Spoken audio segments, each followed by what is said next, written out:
వలన చూడలేకపోయాడు. అప్పుడు యేసు ఆ త్రోవన రానే ఉండేను గనుక అతడు ముందుగా పరిగెత్తి ఆయనను చూచుటకు ఒక మేడి చెట్టు ఎక్కాను.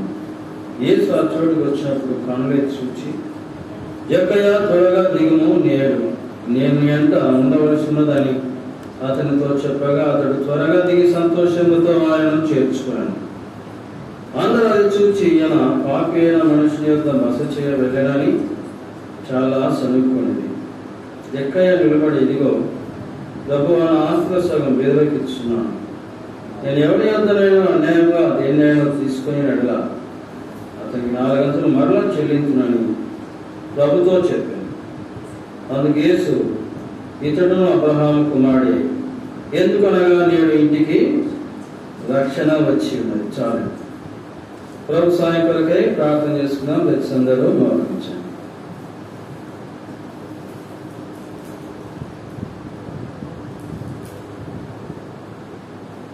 మా ప్రేమైన తండ్రి, పరిశుద్ధమైన దేవా, మీ పాద స్తోత్రములు. ఇంతవరకు సువార్త పాటలు వినిపించారు. విన్నవారి హృదయాల్లో రక్షణ, మారు మనసు, పాపక్షమాపణ అనుగ్రహించండి, దయ చూపించండి. తిరిగి సాయంత్రకాల సమయంలో మరి గాస్పల్ మీటింగ్లో మమ్మల్ని జ్ఞాపకం చేసుకోండి. ఉదయకాలం ఆరాధనలో మరి బల్లా వర్తమానంలో మీరు చేసిన మేలు పొందుతున్నారు. మరి దయతో నన్ను కూడా జ్ఞాపకం చేసుకోను. మీ మరణ భూస్థాపన పునరుద్ధాన శక్తి నా మీద ఉంచి ఈ పరిశుద్ధ ఆత్మలో నన్ను నింపి దేవనను శిరసాట మరుపరిచి మీరే ఘనత మేము పొందమని యేసుక్రీస్తు పరిశుద్ధ నామంలో స్తుతించి ప్రార్థించి అడిగి వేడుకుంటున్నాను తండ్రి. ఆమేన్. ఈ అధ్యాయంలో రాయబడిన ఈ జక్కయ్య గురించి చాలా సార్లు వినింటాం. నేను కూడా చిన్నప్పటి నుండి ఈ వాక్యము మరి అక్కడక్కడ గాస్పల్ మీటింగు మరి గృహాల దగ్గర పెట్టినప్పుడు ఈ వాక్యము వింటూ వచ్చాను. మరి దేవుని యొక్క వాక్యము ఎన్నిసార్లు మనము ధ్యానించినా చెప్పుకున్నా చాలా సంతోషము, సమాధానం ఉంటుంది. అందుకే పాట పాడవచ్చు. నా హృదయము ఇంచగా మారడు, నాలో యేసు వచ్చినందున సంతోషమే సమాధానమే. కనుక యేసుక్రీస్తును అంగీకరించిన వారికి సంతోషము, సమాధానం, చెప్పన సఖ్యము కానీ మహిమాయుక్తమైన సంతోషం. చాలా మందికి ఈ సంతోషం లేదు. అందుకే వారు నెమ్మది లేక, సంతోషం లేక జీవిస్తూ ఉంటున్నారు. జక్కయ్య పరిస్థితి అలాగనే ఉంటున్నది. ఈయన చేసే పన్ను వసూలు చేసేవాడు. అనగా మరి మత్తయి గురించి ఇంతకుముందు మనం చూస్తూ వచ్చాం. మత్తయి సువార్త 9వ అధ్యాయంలో మరి ఆయన tax collector, income tax collector. మరి ఇక్కడ కూడా జక్కయ్య పన్ను వసూలు చేసేవాడు. పైన రాయబడుతూ వచ్చింది, ఆయన సంచరించి చెరుకు పట్టణంలో ప్రవేశించి దాని కూర్చునిదిగో సుంకపు గుత్తదారుడును ధనవంతుడైన జక్కయ్య. సుంకం వసూలు చేసేవాడు. ఇంకా మీకు అర్థం కావాలంటే మరి గేట్లు సవాలు వేస్తూ ఉంటారు. సొంత గేట్లు కానీ, తర్వాత వ్యవసాయ మార్కెట్ మరి ఆ గేట్లు వసూలు చేసేది కానీ వారు మరి టెండర్లు వేస్తూ ఉంటారు. ఆ టెండర్లు వేసినప్పుడు వారు ఈ గవర్నమెంట్ టెండర్లు వేసినప్పుడు వారు ఆ పాట పాడుకొని ఆ టెండరు తీసుకుంటారు.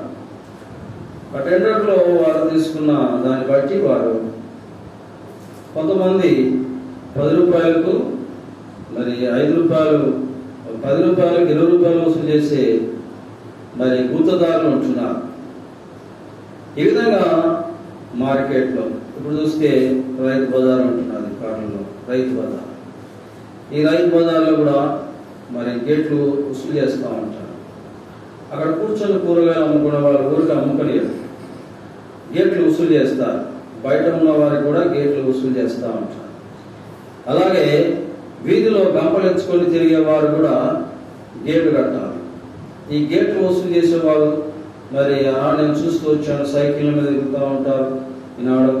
మరి టూ వీలర్ల మీద, కారుల్లో కూడా తిరిగే వాళ్ళు ఉన్నారు. వారు ఇలాగా ఊరంతా తిరిగి మరి గేట్లు వసూలు చేస్తూ ఉంటారు, అనగా పన్ను వసూలు చేస్తూ ఉంటారు. ఇదంతా వసూలు చేయడానికి గవర్నమెంట్తో టెండర్ వాడుకొని వాళ్ళు మరి వారి పైసలు వారు వసూలు చేస్తూ ఉంటారు. వారి టెండర్ సంగతి మనకు చెప్పని చెప్పరు, మనకు ఆ విషయాలు చెప్పరు. ఉదాహరణకు వ్యాపారం చేసుకున్న వారు వ్యాపారం చేసుకుంటూ ఉన్నప్పుడు మరి ఈ గుత్తా వసూలు చేసేవాడు, పన్ను వసూలు చేసేవాడు దారిన వెళ్తూ మరి వారి గంపల దగ్గర, వ్యాపారస్తుల దగ్గర డబ్బులు వసూలు చేసేవాడు. ఉదాహరణకు వాడు మరి ఎక్కువ దాని మీద మరి ఆ టికెట్ మీద ఎక్కువగా మరి పైసలు ప్రింట్ చేయించుంటాడు. ఇప్పుడు ఉదాహరణకు 10 రూపాయలు అనుకోండి, గవర్నమెంట్ 10 రూపాయలు కట్టాలి. వీడేం చేస్తాడు, టెండర్ వాడుతున్నాడు కదా, మరి 20 రూపాయలు వసూలు చేస్తూ ఉంటాడు. ఈ విధంగా అన్యాయంగా వాటి మీద ముద్ర వేయించుకొని వాటిని ప్రింటింగ్ చేయించుకొని ఆ గేట్ కాగితాలు చింపి వాటితో గేట్ వసూలు చేస్తూ ఉంటాడు. ఈ పని చేసేవాడు ఎవరు? ఈ జక్కయ్య. చూడు, ఇక్కడ రాయబడి వచ్చింది గుత్తదారుడు, ధనవంతుడు. గుత్త పైసలు వసూలు చేసేవాడు, తర్వాత ధనవంతుడు. ఈయన ఇరుక ప్రాంతంలో యేసుక్రీస్తు ప్రభుల వారు మరి ఆ పట్టణంలో ప్రవేశించినప్పుడు జక్కయ్యలో ఉన్న కోరిక యేసుక్రీస్తును చూడాలని ఆశ కలిగి ఉంటున్నాడు. యేసుక్రీస్తును చూడాలని ఎంతో మరి హృదయంలో చాలా తపన కలిగి ఉంటున్నాడు. మరి ఉదయకాలం కూడా చూస్తూ వచ్చాం. పైన 35వ వచనం నుండి కింద 43వ వచనం వరకు చూస్తూ వచ్చాం. ఆయన ఎరుకో పట్టణం సమీపించినప్పుడు ఒక గుడ్డివాడు త్రోవ పక్కన కూర్చుండి భిక్షము అడుక్కునేవాడు. ఇతని గురించి ధ్యానించాం. మరి ఆరాధన చేస్తూ వచ్చాం. సరే, ఎరుకో పట్టణంలోనే మరి ఈ గుత్తదారుడు పైసలు వసూలు చేసేవాడు మరి ఈ జక్కయ్య కూడా యేసుక్రీస్తును చూడాలని హృదయంలో ఆశ కలిగిన వాడుగా ఉంటున్నాడు. అందుకే మరి జన సమూహం అంతా వెళ్తా ఉంటున్నారు. పైన మీరు 35వ వచనంలో చూసినట్లయితే మరి లూకాసు వార్త 18వ అధ్యాయం 35వ వచనం. ఎరుక పట్టణం సమీపించినప్పుడు ఒక గుడ్డివాడు త్రోవ పక్కన కూర్చుని భిక్షమాడుచుండెను. జన సమూహము దాటిపోనట్లు వాడు చప్పుడు విని ఇది ఏమని అడిగగా, జన సమూహము దాటిపోనట్లు, జన సమూహము యేసుక్రీస్తు వెళ్తా ఉన్నప్పుడు జన సమూహం ఉంటున్నారు, తర్వాత యేసుక్రీస్తు యొక్క శిష్యులు ఉంటున్నారు. ఎరుక పట్టణాన్ని దర్శించి యేసు ప్రభు అటువైపు వెళ్తా ఉంటున్నాడు. వెళ్తున్నప్పుడు ఆ గుడ్డివాడు కూర్చున్నాడు, పక్కన కూర్చున్నప్పుడు ఏం చేశాడు, చప్పుడు వినాడంట, సౌండ్. అందుకే గుడ్డోళ్లకు వాళ్ళు ఏం చేస్తారంటే చెవు పెడతారు, వాళ్ళకి కనపడదు కదా, శబ్దాన్ని బట్టి వాళ్ళు కొంతమంది పేర్లు కూడా చెప్తారు, కొంతమంది కళ్ళు కనపడవు, ఆయన పేర్లు చెప్తారు. తర్వాత నడుస్తూ వస్తున్నానే పేరు చెప్తారు. ఎట్లా చెప్తారంటే నిజంగా కన్ను లేకుండా అంత వారికి జ్ఞానం ఉన్నట్లుగా చక్కగా పేరు చెప్తారు, ఫలానా మనిషి వస్తున్నాడు అని. దేన్ని బట్టి? చప్పుడు బట్టి, సౌండ్ని బట్టి. అందుకే ఇక్కడ చప్పుడు బట్టి ఏందయ్యా ఈ శబ్దం, ఇక్కడంతా జనంలో పోతున్నాడు అంటే యేసులో పోతున్నాడు అన్నప్పుడు అప్పుడు ఆ గుడ్డివాడు పిలుస్తాడు, ఏమని? దావీదు కుమారుడా నన్ను కరుణించమని కేకలు వేశాడు. ఆయన కరుణగల దేవుడని, ఆయన స్వస్థపరిచే దేవుడని, ఆయన దీవించే దేవుడని, ఆశీర్వదించే దేవుడని మరి ఆ గుడ్డివాడు విన్నాడు, కన్నాడు. అందుకే దావీదు కుమారుడా అని ఎంతో ప్రేమగా పిలుస్తా ఉంటున్నాడు, విశ్వాసంతో పిలుస్తా ఉంటున్నాడు. తన గుడ్డి జీవితాన్ని తొలగించుకున్నటకై యేసుక్రీస్తును అడుగుతూ వచ్చాడు. నేను నీకు ఏం చేయకూరుచున్నావని నువ్వు అడుగుతున్నావు అంటే చూపు వదలకూరుచున్నాను అంటాడు. అనగా నాకు చూపే దేవా అంటున్నాడు, ప్రభువా అంటున్నాడు. యేసుక్రీస్తు వెంబడి జనం పోతా ఉంటున్నారు. అలాగే ఈ 19వ అధ్యాయంలో ఎరుక ప్రాంతంలో యేసుక్రీస్తు ఆ ప్రాంతంలో వెళ్తుండగా జనమంతా వెళ్తా ఉంటున్నారు, గుంపులుగా వెళ్తా ఉంటున్నారు. యేసుక్రీస్తు మధ్యలో ఉంటున్నాడు. ఎందుకు యేసుక్రీస్తు గుంపులుగా పోతా ఉంటున్నారు? ఆయన దీవించే దేవుడు, ఆయన ఆశీర్వదించే దేవుడు, కష్టాలు తొలగించే దేవుడు, రోగాలను బాగు చేసే దేవుడు. యేసుక్రీస్తు వెంబడి కుంటివారు, గుడ్డివారు, మరి ఊచ చేతులు గలవారు, ఈ విధంగా చాంద్రపు రోగులు, అనేక రోగాలు కలిగిన వారు, ఔషధాలు కలిగిన వారు, కష్టాల్లో ఉన్నవారు, దుఃఖాల్లో ఉన్నవారు అందరూ జన సమూహం అంతా యేసుక్రీస్తు వెంబడిస్తూ ఉంటున్నారు. ఈ జనంలో మధ్యలో యేసుక్రీస్తు పోతా ఉన్నప్పుడు జక్కయ్య విన్నాడు, కనుక్కున్నాడు, యేసు వస్తున్నాడు. కానీ కనపడలేదు. ఎవరికి? జక్కయ్యకు యేసు కనపడాలి. ఎందుకు? కింద రాయబడుతూ వచ్చింది 3వ వచనం, యేసు ఎవరో అనేది చూడగలిగిన గాని పొట్టివాడని జనులు గుంపు కూడి ఉండటం వలన చూడలేకపోయాను. జక్కయ్య పొట్టిగా ఉంటున్నాడు. ఎన్ని అడుగులు ఉన్నాడో కానీ 4 అడుగులు, 5 అడుగులు, 4 అడుగులు, 4.5 పొట్టిగా. పొట్టివాడైనందున యేసు ప్రభువును చూడలేకపోయాడు. ఐడియా వేసి ఏం చేశాడు? ముందుగా జనగణన ముందుగా బాగా పరిగెత్తుకుంటూ పోయినాడు. పరిగెత్తుకుంటూ పోయి చెట్టు ఎక్కినాడు. చూడలేక రాయబడుతూ వచ్చింది 5వ వచనము, 4వ వచనం, అప్పుడు యేసు ఆ త్రోవను రానయ్యుండెను గనక అతను ముందుగా పరిగెత్తి ఆయనను చూచుటకు మేడి చెట్టు ఎక్కాడు. పరిగెత్తాడు. ధనవంతుడు, తర్వాత పన్ను వసూలు చేసేవాడు, కొంత అంతతో పరపతి ఉంటుంది, మర్యాద ఉంటుంది కదా. మంచి తెల్లపల్లగా బట్టలు వేసుకో ఉంటాడు, కదర్ బట్టలు వేసుకోవాలి. ఇప్పుడు అంటే గేట్లు వసూలు చేసేవాడు, పన్నులు వసూలు చేసేవాడు ధనవంతులు ఎట్లుంటారు? మంచి ఉంగరాలు పెట్టి, తర్వాత మంచి చెప్పులు వేసి, కదర్ బట్టలు వేసి గంభీరంగా ఉంటాడు ధనవంతుడు. అంటే ఒక ధనవంతుడు, తర్వాత మరి పన్ను వసూలు చేసేవాడు రోడ్డు వెంట పరిగెత్తుతా ఉంటే చూసింటారా? ఏమైనా ఇట్లా పరిగెత్తుతున్నాడే కదా. ఎవరిని పట్టించుకోలే. ఏం ఆశ కలుగుతున్నాడు జక్కయ్య? యేసు ప్రభువు చూడాలి ఖచ్చితంగా అనుకుంటున్నాడు. యేసయ్యను చూడాలనుకున్నాడు జక్కయ్య. అన్ని విడిచిపెట్టుకున్నాడు హృదయంలో. పరిగెత్తుతా ఉంటున్నాడు. తను పరిగెత్తినప్పుడు ఎవరన్నా ఏమన్నా అనుకుంటారని కూడా మరి అనుకోలేదు, పరిగెత్తాడు. యేసుక్రీస్తు వెళ్తా ఉంటే పరిగెత్తుకుంటూ పోయి చెట్టు ఎక్కాడు. ఈనాడు యేసుక్రీస్తుకు సువార్త చెప్పుకుంటూ వెళ్తున్నప్పుడు చాలా మంది, కొంతమంది పరిగెత్తుకొని చూసేవాళ్ళు ఉంటున్నారు. నేను దాదాపు చాలా ఊళ్ళు తిరిగాను. తిరిగేటప్పుడు మాకు ఒక రిక్షా ఉండేది. ఆ రిక్షా 2 వైపులా మైకులు ఉండేది. తర్వాత అక్కడ వాక్యాలు రాయించుకొని 2 వైపులా మధ్యలో యాంప్లిఫైర్ పెట్టుకొని, మరి తర్వాత కంజర, డోలు మరి మెడకు తగిలించుకుంటాను.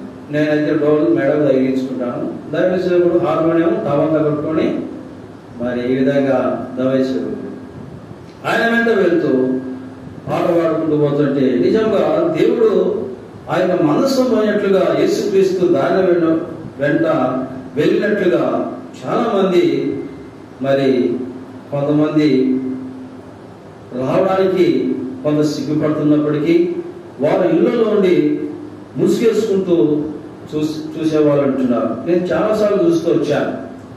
నేను డోలు వాయిస్తూ తర్వాత వాక్యం చెప్తూ గమనించేవాడిని. చాలా మంది మరి తల వంచుకొని మరి ముసుగేసుకొని ఆడవాళ్ళైతే, మగవాళ్ళైతే మరి తల వంచుకొని వినేవాళ్ళు. ఒక ఊళ్ళో చూసి వచ్చాను. రాజమండ్రిలో ఒక వీధిలో ఉదయకాలం సువార్త చేస్తా ఉన్నప్పుడు, మీకు సువార్త వాక్యం చెప్తా ఉంటున్నాను సువార్త వాక్యం. ఎదురుగా ఒక ఆయన నేను చూస్తూ వచ్చాను. బయటకు వచ్చి నిలబడి తల వంచుకొని చేతులు కట్టుకొని వింటాం. ఎవరో చూడాలి, ఏదో శబ్దం వినిపిస్తూ ఉంటున్నాను, ఏదో మైకులో చెప్తా ఉంటున్నాను. చూసిన వెంటనే తల వంచుకొని ప్రార్థన చేసుకునే చాలా మందిని చూస్తూ వచ్చాను. అలాగనే జక్కయ్య ఎవరో యేసుక్రీస్తు ఎవరో చూడడానికి హృదయంలో ఇష్టపడి ఎంతో సంతోషంతో పరిగెత్తుకుంటూ పోయి చెట్టెక్కి కూర్చున్నాడు. గుంపులు పోతా ఉంటున్నారు. ఇంకా ఆ చెట్టు దగ్గరికి రావాలి. నేను ముందుగానే ప్లాన్ వేసుకొని పోయి చెట్టు మీద కూర్చున్నప్పుడు కరెక్ట్గా యేసుక్రీస్తు చెట్టు దగ్గరికి వచ్చి, చూడండి ఇక్కడ 5వ వచనం రాయబడుతూ వచ్చింది, యేసు ఆ చోటికి వచ్చినప్పుడు కనులెత్తి చూచి జక్కయ్య త్వరగా దిగుము. కనులెత్తి చూశాడు. యేసుక్రీస్తు పై కనులెత్తి చూశాడు. జక్కయ్య త్వరగా దిగు, త్వరగా దిగి రమ్మన్నప్పుడు ఇంత సంతోషం కదా. ఎవరో చూడాలని జక్కయ్య పోతే యేసుక్రీస్తే ఆయనే జక్కయ్యకి వెళ్ళి చూసి జక్కయ్య త్వరగా దిగి రమ్మంటున్నాడు. కనులెత్తి చూచి జక్కయ్య త్వరగా దిగుము, నేను నీట ఉండవలసినదని అతనితో చెప్పగా అతను త్వరగా దిగి సంతోషముతో ఆయన చేర్చుకునేను. ప్రియుడా సహోదరా సహోదరి, యేసుక్రీస్తు మరి ఎఫ్రాతా మందిరం నుండి మాట్లాడుతున్నారు. పరలోక సంగతులు యేసుక్రీస్తు ఈ దినము జక్కయ్యను పిలిచినట్లుగా ఆయన నిన్ను కూడా పిలుస్తా ఉంటున్నాడు. జక్కయ్య త్వరగా దిగిరము, నేడు నీ ఇంటికి రక్షణ వచ్చి ఉంటున్నది అంటున్నాడు. తర్వాత నీతో ఉండవలసిందని అంటున్నాడు. ప్రియుడా సహోదరుడా సహోదరి, నువ్వు ఎక్కడ ఉన్నా, ఏ ప్రాంతంలో ఉన్నా జక్కయ్యను పిలిచినట్లుగా ఆయన ఈ దినం నిన్ను కూడా పిలుస్తా ఉంటున్నాడు. ఆ రోజు ఎరుకో ప్రాంతంలో మరి వెళుతున్న యేసుక్రీస్తు, ఆ యేసుక్రీస్తే, ఆ జక్కయ్యను పిలిచిన యేసుక్రీస్తే ఈ క్షణము ఈనాడు ఈ ఎఫ్రాతా మందిరం నుండి ఆయన నిన్ను పిలుస్తా ఉంటున్నాడు. ఆయన ఎవరో చూడాలని నీకు ఇష్టం ఉన్నది, అది ఏందో వినాలని నీకు ఇష్టం ఉంది. కొంత చెవు పెట్టావు, వింటున్నావు. ఎవరో ఏంటో వాళ్ళు చెప్తా ఉంటున్నారే, ఏందో వాళ్ళు పాటలు పాడుతూ ఉంటున్నారే, ఏమిటి మాటలు అని నీకు వినాలని ఉంది, తర్వాత రావాలని ఉంది. మరి జక్కయ్య పొట్టివాడైన అయినందున చూడలేకపోయాను, ముందుగా పరిగెత్తుకొని పోయి చెట్టు ఎక్కాను. ప్రియుడా, నువ్వు చూడలేని స్థితిలో ఉంటున్నావేమో, జక్కయ్య మాదిరి చూడలేక స్థితిలో ఉన్నట్టు. మరి పొట్టివాడైనందున నీకు కూడా అనేక ఆటంకాలు ఉండవచ్చు, అభ్యంతరాలు ఉండవచ్చు. కానీ జక్కయ్య అవిని విడిచిపెట్టుకున్నాడు, హోదా విడిచిపెట్టుకున్నాడు, ధనవంతుడను అనే హోదాను విడిచిపెట్టుకున్నాడు. మరి సుంకం వసూలు చేసేవాడు, మరి అంతటితో గొప్ప మర్యాద ఉన్నవాడు. అవన్నీ వదిలిపెట్టుకొని యేసయ్యను చూడాలని చెట్టు ఎక్కాడు. నీకు కూడా అభ్యంతరాలు ఉండవచ్చు. మరి నా కులం ఫలానిది, తర్వాత నా కులం వేరే కులం కదా, నేను అక్కడికి పోవచ్చునో లేదో, అక్కడ కూర్చోవచ్చునో లేదో, అక్కడ ఉండవచ్చునో లేదో అని నువ్వు అనుకుంటున్నావేమో. అటువంటి అభ్యంతరాలన్నీ ఏమీ జక్కయ్య చూడలేదు. పరిగెత్తుకుంటూ పోయి మరి యేసును చూడబోయాడు. చూసిన వెంటనే యేసు ప్రభు జక్కయ్య త్వరగా దిగి అన్నప్పుడు సంతోషముతో జక్కయ్య యేసు ప్రభువును చేర్చుకునేను. కనుక యేసు క్రీస్తు హృదయంలో చేర్చుకుంటే నీటికి నెమ్మది, సమాధానం, తర్వాత నీకు సమాధానం, నీ కుటుంబంలో ఉన్న పిల్లలకు సంతోషము, ఆనందం. అందుకే రాయబడి వచ్చింది, అతడు త్వరగా దిగి సంతోషముతో ఆయన చేర్చుకునేను. అందరూ అది చూచి పాపిన మనిషిని యొక్క బస చేయలేనని చాలా సనుక్కునేది. 8వ వచనం, జక్కయ్య నిలబడి, ఇదిగో ప్రభువా, నా స్థిర సగం బీదలకు ఇచ్చినాను, ఎవరి యొద్ద అన్యాయంగా దీన్ని నేను తీసుకునేలా అతని 400 మరలా చెల్లించని ప్రభుతో చెప్పాను. మనం ఇంత ముందుకే మాట్లాడుకుంటూ వచ్చాం. ఏమిటి, 10 రూపాయలకు 20 రూపాయలు గేట్లు వసూలు చేసే వాళ్ళు ఉన్నారు.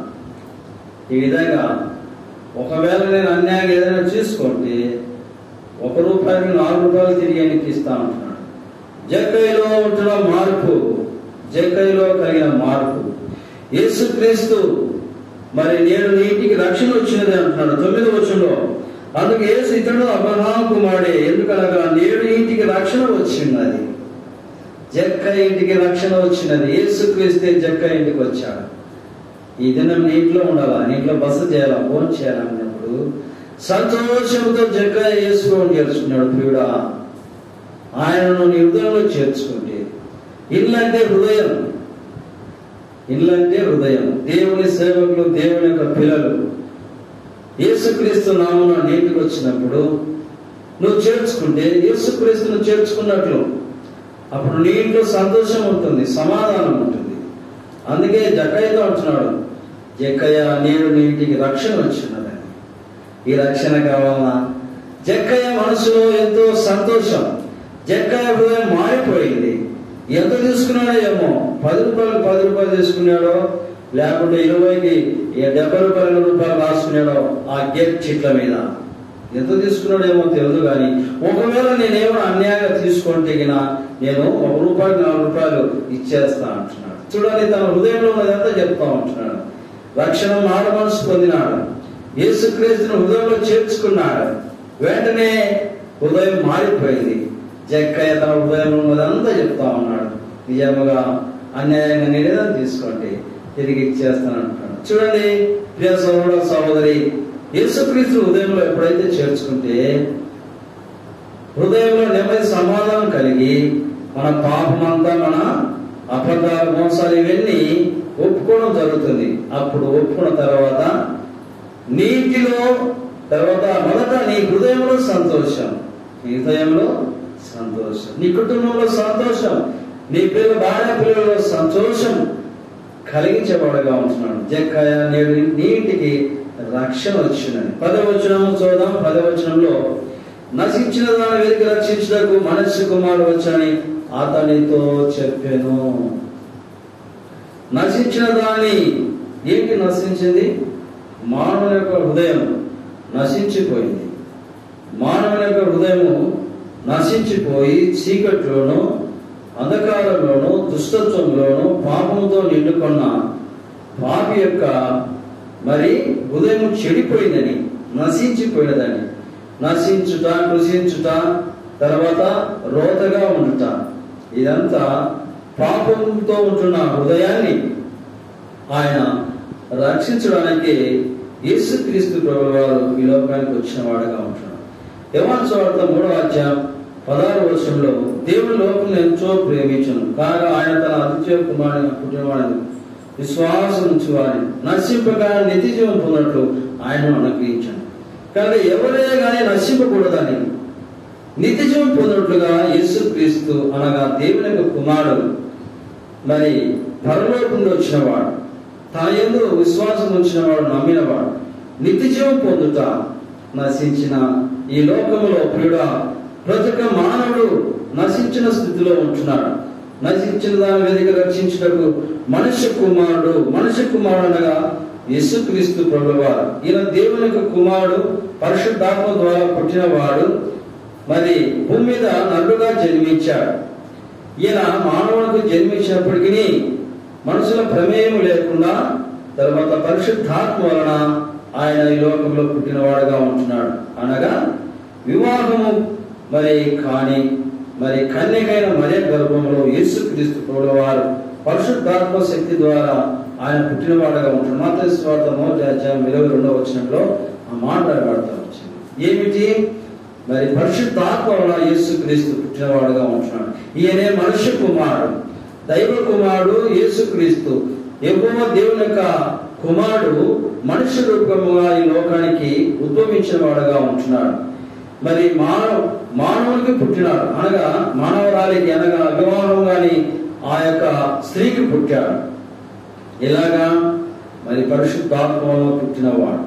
దేవుని యొక్క ఆత్మ ఆమె మీద ఉంచడం ద్వారా, ఆత్మ ద్వారా, పరిశుద్ధాత్మ ద్వారా మనుష్య కుమారుడు పుట్టినవాడుగా ఉంటున్నాడు. అందుకే మనుష్య కుమారుడు వచ్చినని అతనితో చెప్పాను. నశించిపోతున్న ఈ లోకం, నశించిపోతున్న మానవుడు హృదయంలో మానవుడు హృదయము నశించిపోయినదిగా ఉంటున్నది. ఏముంటుంది మానవుడి హృదయంలో? మోసము, అబద్ధము, అన్యాయము, అక్రమము.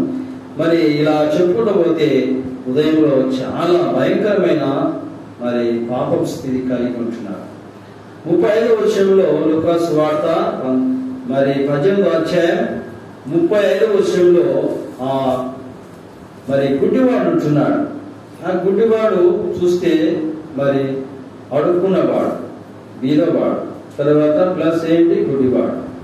గుడ్డివాడు భిక్షం ఎత్తుకునేవాడు. మొత్తానికి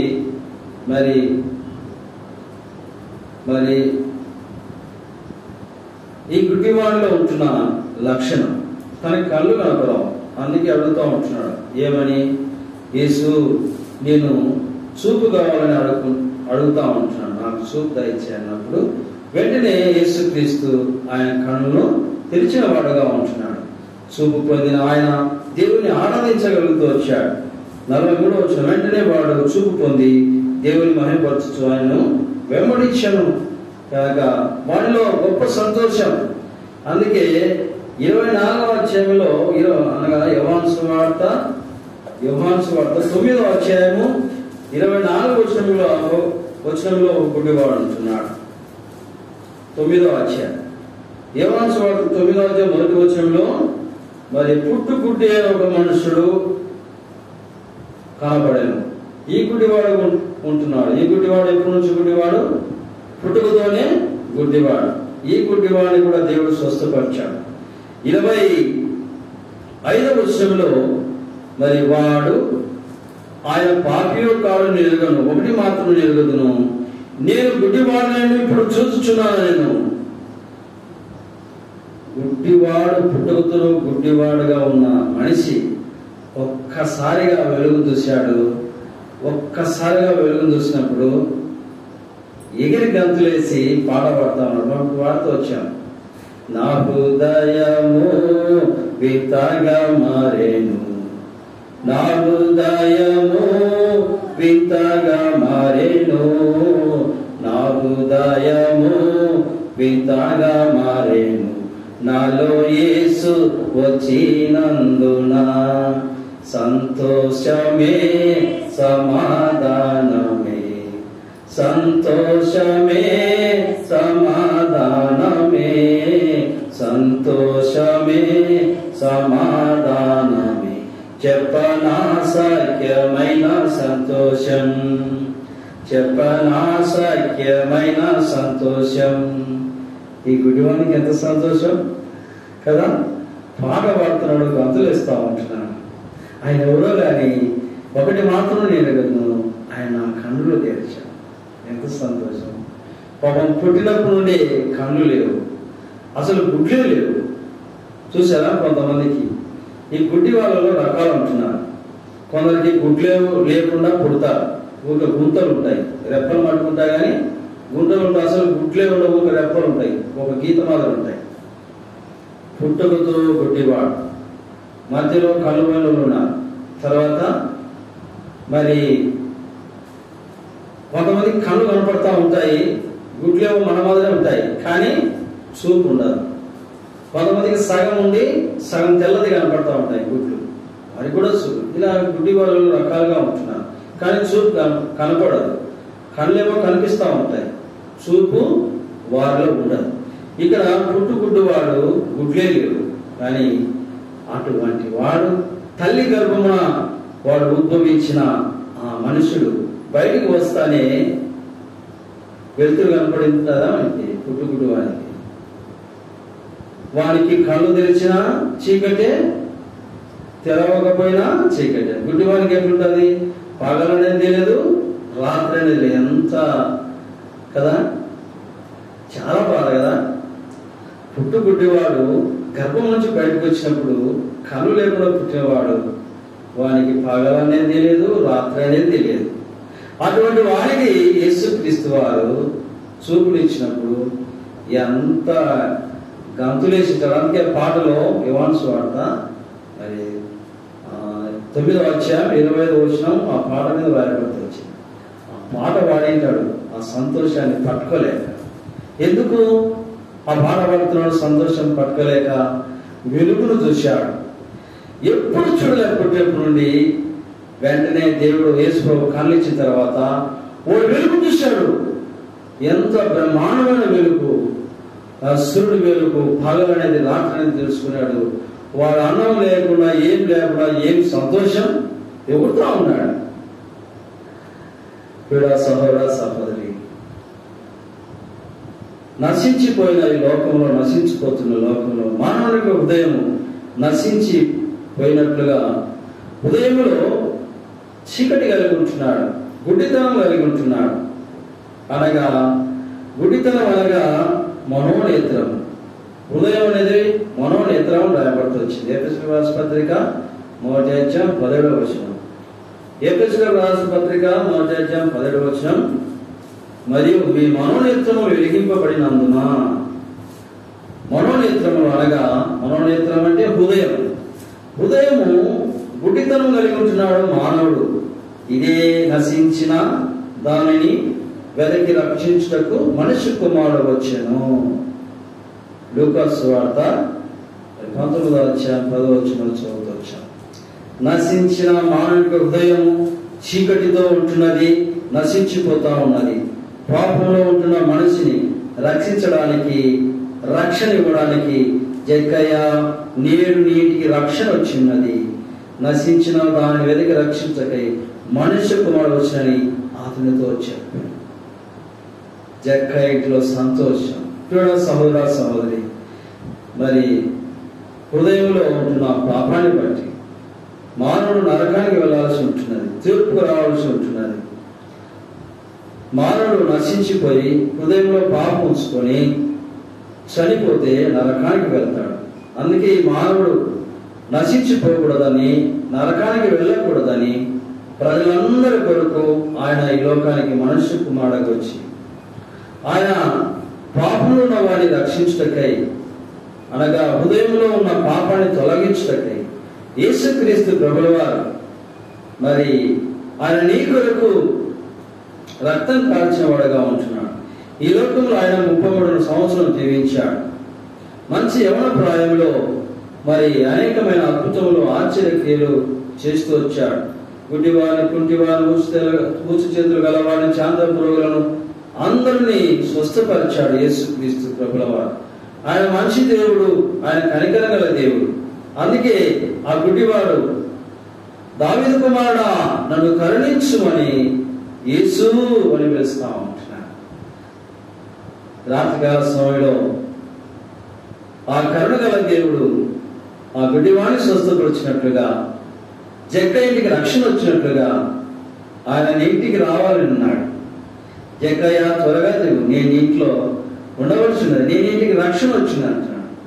జక్కయ్య ఇంటికి రక్షణ వచ్చినట్లుగా ఆయన నీకు రక్షణ ఇచ్చేవాడుగా ఉంటున్నాడు. నీ ఇంట్లో నివసించాలని కోరుతా ఉంటున్నాడు, నీ హృదయంలో జీవించాలని కోరుతా ఉంటున్నాడు.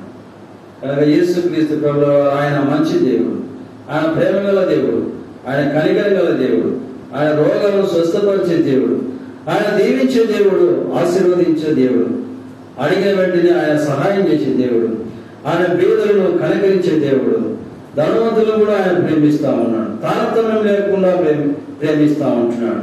రోమిలకు రాసిన పత్రిక 1వ అధ్యాయం 16వ వచనంలో ఆయన ప్రేమ చూడండి. మరి రోమిలకు రాసిన పత్రిక 1వ అధ్యాయం 16వ వచనం, సువార్తను గురించి సిగ్గుపడు వాడును కాను, ఏలైనగా నమ్ము ప్రతి వారికి, మొదట యూదునికి, దేశస్తుని కూడా రక్షణ కలిగేందుకు అది దేవుడి శక్తి ఉన్నది. కనుక సువార్త మాటలు, పరలోక సందేశపు మాటలు, ఈ మందిరం ద్వారా, ఈ మైక్ శబ్దం ద్వారా ఆయన మాట్లాడుతున్న మాటలు, అవి నీ కొరకే, అవి నిన్ను రక్షించడానికే యేసు మాట్లాడుతూ ఉంటున్నాడు. కనుక గ్రీసు దేశస్తుడని, యూదుడని తారతమ్య భేదం లేకుండా ఆయన అందరినీ ప్రేమించిన వాడుగా ఉంటున్నాడు. కులమత జాతి రంగు భేదం లేకుండా ఆయన అందరినీ ప్రేమిస్తూ ఉంటున్నాడు. యేసుక్రీస్తు అందరికి ప్రభు. అపొస్తలుల కార్యములు 10వ అధ్యాయం 36వ వచనంలో యేసుక్రీస్తు అందరికి ప్రభు అని రాయబడుతొచ్చింది. అందరికంటే భూమి మీద ఉన్న ప్రజలందరికీ ఆయన ప్రభుగా ఉంటున్నాడు. కులమత జాతి రంగు భేదం లేకుండా ఆయన అందరినీ ఒకే రీతిగా ప్రేమిస్తూ ఉంటున్నాడు. శాశ్వతమైన ప్రేమతో ప్రేమిస్తూ ఉంటున్నాడు. ఏ మనుషుడు నశింపకూడదని ఎంతో ప్రేమతో మరి ఈ నశించిపోయిన లోకానికి ఆయన వచ్చిన వాడుగా ఉంటున్నాడు. ఆయన వచ్చి లోకంలో శిలువలో రక్తం కాచి, ఆ రక్తం ద్వారా హృదయంలో పాపం కడుక్కుంటే నీవు కూడా అబ్రహాం కుమారుడివే అంటున్నాడు. చూడండి, అబ్రహాం కుమారుడివే అంటున్నాడు. ఎవరిని? జక్కయ్య. అది వాస్తవం చూస్తే మరి అక్కడ నుండి వచ్చిన వాడే అబ్రహాం కుమారుడు. కానీ యేసుక్రీస్తును అంగీకరించిన ప్రతి ఒక్కరూ అబ్రహాంకు కుమారుడు అవుతారు. ఆయనే కాదు, జక్కయ్య అక్కడి నుంచి వచ్చిన వాడు, అంశం నుంచి వచ్చిన వాడే. కానీ యేసుక్రీస్తును అంగీకరించడం ద్వారా, రక్తం చేత కడగబడిన తర్వాత యూదుడని, గ్రీసు దేశుడని కాకుండా అందరూ ఆయన దృష్టిలో అబ్రహాం కుమారుడే. విశ్వాసం ద్వారా యేసుక్రీస్తు ఎందరి విశ్వాసం ఉంచడం ద్వారా నీవు కూడా అబ్రహాము కుమారుడే, నీవు కూడా యేసుక్రీస్తు కుమార్తె అవుతావు. ఏ కులం లేకుండా, ఏ చేతి లేకుండా ఆయన ప్రేమించిన వాడుగా ఉంటాడు. యోహాను సువార్త 3వ అధ్యాయం 16వ వచనంలో ఆయన అందరి కొరకు వచ్చిన వాడుగా ఉంటాడు. చూడండి, అక్కడ 3వ అధ్యాయం 16వ వచనం.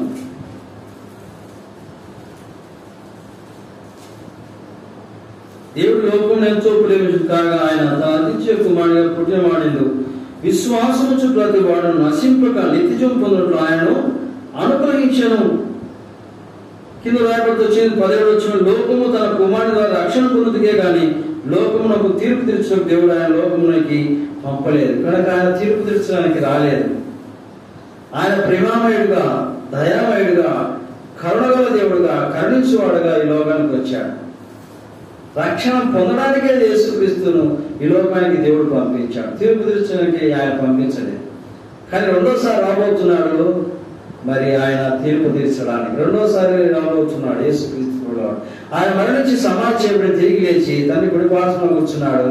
కానీ రెండోసారి భూమి మీదకి రాబోతున్నాడు. దేవుడా, ఈ రక్షణ సువార్త మాటలు నువ్వు విని నీ హృదయంలో చేర్చుకుంటే, జక్కయ్య యేసుక్రీస్తును చేర్చుకున్నాడు, ఇంట్లో చేర్చుకున్నాడు. కనుక నీవు కూడా యేసుక్రీస్తు హృదయంలో చేర్చుకుంటే నిన్ను ఆయన రక్షిస్తాడు. నీవు కూడా అబ్రహాము కుమారుడు, నీ కూడా పరలోక రాజ్యము, నీ కూడా ఈ భూమి మీద సంతోషము, సమాధానం గుడ్డి వాళ్ళు కలిగినట్టుగా ఆ సంతోషం వెలుగును చూస్తూ వచ్చాడు. గొప్ప వెలుగును చూస్తూ వచ్చాడు. నీ హృదయం కూడా చీకటి తొలగిపోయి నీ హృదయంలో గొప్ప వెలుగు, ఎవరు చెప్పలేనంత సమాధానం. ఏమిటి నేను ఇలా ఉన్నాను, ఒకప్పుడు చూస్తే మరి ఎందుకో దిగులు చింత ఉంది, ఇప్పుడు చూస్తే నేను యేసుక్రీస్తుని నమ్మిన తర్వాత నా హృదయంలో ఎందుకో చాలా సంతోషంగా ఉంది. ఏమి ఉన్నా లేకపోయినా, బాధలు కలిగినా, ఏమి మరి అవసరతలు ఉన్నా లేకపోయినప్పటికీ నా హృదయంలో నెమ్మదిగా ఉంటుంది. ఏమి కారణము? చెప్పన సత్యము కానీ మహిమాయుక్తమైన సంతోషము. చూద్దాం.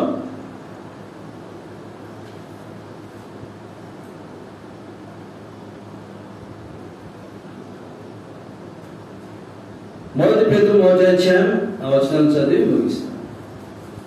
మీరు ఆయన చూడకపోయాను, ఆయన ప్రేమించున్నారు. ఇప్పుడు ఆయన కన్నులారా చూడక విశ్వసించు, విశ్వాసమునకు బలమును అనగా ఆత్మరక్షణ పొందొచ్చు. చెప్పన సఖ్యమున మహిమాస్ యుక్తమైన సంతోషం గలవారై ఆనందించుచున్నారు. ఎవరు తీసివేయలే ఆనందాన్ని? కనుక లోకము ఇటువంటి ఆనందం ఇవ్వదు. అందుకే శాంతిని మీకు అనుగ్రహించి వెళ్ళుచున్నాను, నా శాంతిని మీకు అనుగ్రహించున్నాను, లోకం ఇచ్చినట్లు మీకు ఇవ్వడం లేదు, మీ హృదయంలో కలవరపడ నీకు వెరవని ఎప్పుడే అంటున్నాడు. కనుక లోకం ఇచ్చే సంతోషం ఎట్లుంటుంది? సినిమాకి పోతే 3 గంటలు సంతోషము, మరి ఆయా మన మనసు నచ్చిన దగ్గరికి వెళ్తే కొంత సంతోషం ఉంటుంది, తర్వాత ఇంటికి రావాల్సిందే. ఏ పార్కు పోయినా కొంతసేపు పిల్లలతో ఆడుకుంటూ, ఈ ఆదివారం కూడా చాలా మంది పార్కులలో, సముద్రం ఒడ్డున, హోటళ్లలో, పార్కులలో, తర్వాత డాబాలలో భోజనం చేయడానికి, తర్వాత వారితో వీరితో కలిసి సంతోషించడానికి వెళ్తారు. పోయి అక్కడే డాబాలు వండుకుంటారా? కొంతమంది ఫ్యామిలీతో పోతా ఉంటారు భోజనానికి. అక్కడ కొంచెం కూర్చొని వచ్చి మనకు నెమ్మది ఉంటుంది. రక్షణ మారుమనసు లేని వారికి అంతా చెప్తా ఉంటున్నారు. వారు కూర్చున్నప్పుడు ఆయనసేపు మరి అవి తెప్పించుకొని తిని అక్కడే ఉంటారా? ఇంటికి వస్తారు. ఇంటికి వచ్చిన తర్వాత మళ్ళీ సమాధానం లేకపోవడం, మళ్ళీ సంతోషం లేకపోవడం, ఏదో తిగగా ఏదో పోగొట్టుకున్నట్లుగా మరి చప్పీలు కొడుకుంటూ దిగులు పడుతూ ఉండేది. ఏం కారణం ఏమిటి?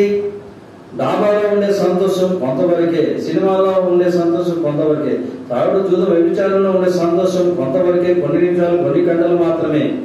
కానీ ఇది లోకమిచ్చే సంతోషం. ఇప్పుడు మాట్లాడుతున్న మాటలు లోకమిచ్చిన సంతోషం. కానీ చెప్పన సత్యం కానీ మహిమ ఈ సంతోషము ఆయన నీలోండి, ఎవరైనా నీలోండి ఆయన ఇచ్చిన సంతోషాన్ని తీసివేయలేరు, దొంగిలించలేరు. ఈ సంతోషం భూమి మీద నిత్యం ఉన్నది. అందుకే నా మాట విని నన్ను పంపిన వాడిని విశ్వాసం ఉంచు, వాడు నిత్య జీవం గలవాడు, వాడు తీర్పులోనికి రాక మరణం నుండి జీవంలోనికి దాటిన నిమిత్తం నిత్యంగా చెప్పుచున్నాను.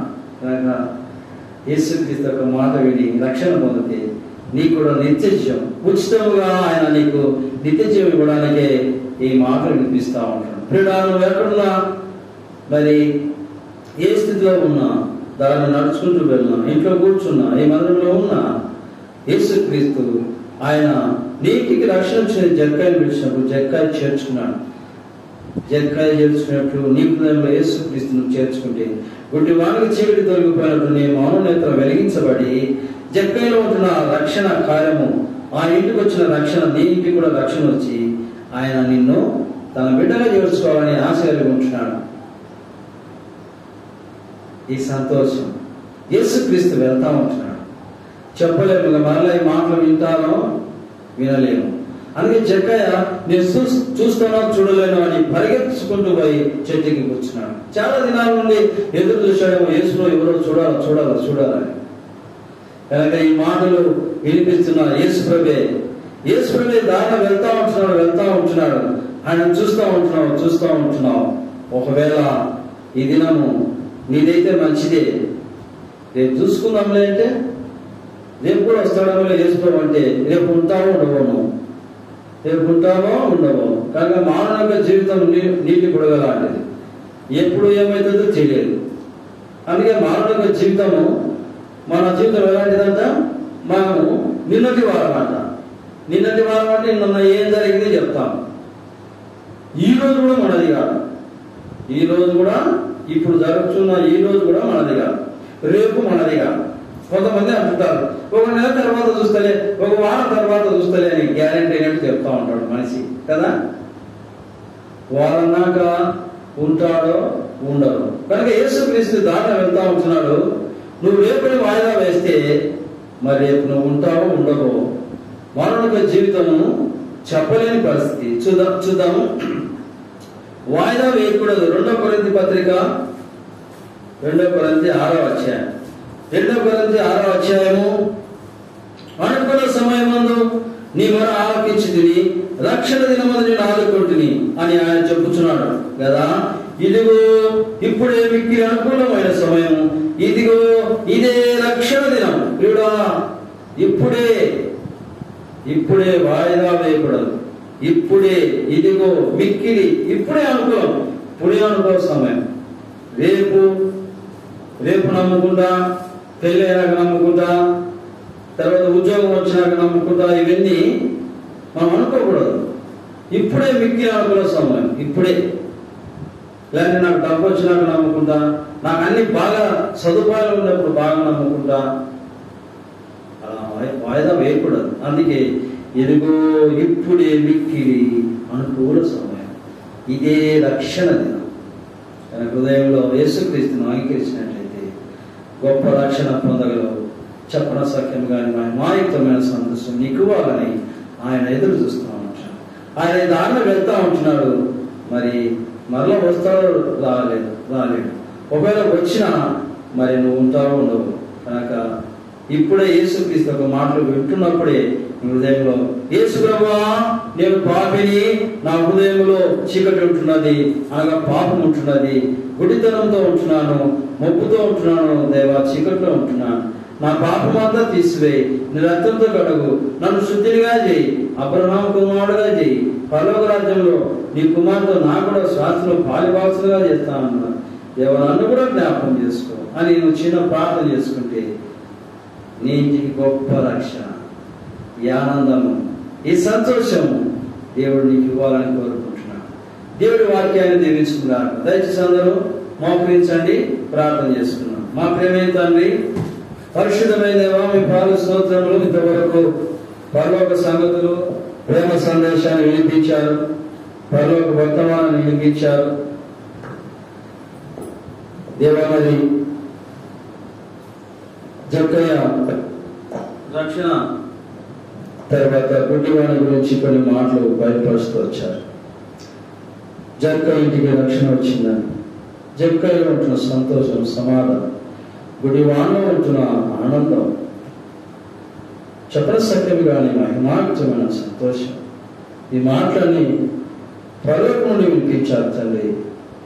ఈ మైక్ శబ్దం ద్వారా ఎఫ్రాత నుండి వినిపించిన మాటలు ఇక్కడ కూర్చున్న వారిలోనూ, బయట మైక్ శబ్దం ద్వారా విన్న వారిలో, ఇళ్ళలో కూర్చొని విన్న వారిలోనూ గొప్ప రక్షణ కార్యం జరిగించమని మీ సహాయం కోరుకుంటూ యేసుక్రీస్తు పరిశుద్ధ నామంలో స్తుతించి ప్రార్థించి అడిగి వేడుకుంటున్నాను తండ్రి. మన తండ్రి దేవుని ప్రేమ, ప్రభు యేసుక్రీస్తు యొక్క కృప, పరిశుద్ధాత్మ యొక్క సహవాసం ఇప్పుడు ఎల్లప్పుడూ సదాకాలం మాకు తోడైనను గాక. ఆమేన్. తమ ప్రేమ